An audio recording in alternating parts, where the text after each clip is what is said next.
ដឹកនាំប្រទេស47ឆ្នាំធ្វើឲ្យសម្ដេចតេជោស្គាល់ស្ទើរគ្រប់រសជាតិនៃបញ្ហារបស់ជាតិប្រជាជនបញ្ហាតំបន់និងអន្តរជាតិការដឹកនាំកម្ពុជារយៈពេល47ឆ្នាំរបស់សម្ដេចតេជោហ៊ុនសែនដែលបាននាំនូវសន្តិភាពការរួបរวมជាតិនិងការអភិវឌ្ឍដោយសពថ្ងៃគឺជាលទ្ធផលដែលបានផ្ដល់ជូនប្រជាជនទូទាំងប្រទេសហើយប្រជាជនទូទាំងប្រទេសក៏បានផ្ដល់នូវសេចក្តីទុកចិត្តគោរពស្រឡាញ់និងគាំទ្រជូនចំពោះសម្ដេច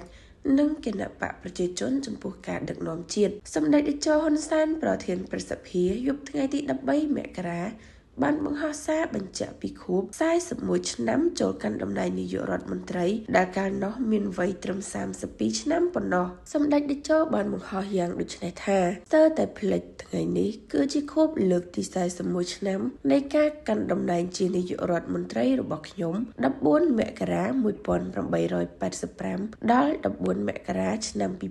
2026ដែលពេលនោះជានាយករដ្ឋមន្ត្រីដែលក្មេងជាងគេក្នុងពិភពលោកក្នុងវ័យ32ឆ្នាំបន្ទាប់ពីកាន់តំណែងជារដ្ឋមន្ត្រីក្រសួងការបរទេសខែមករាឆ្នាំ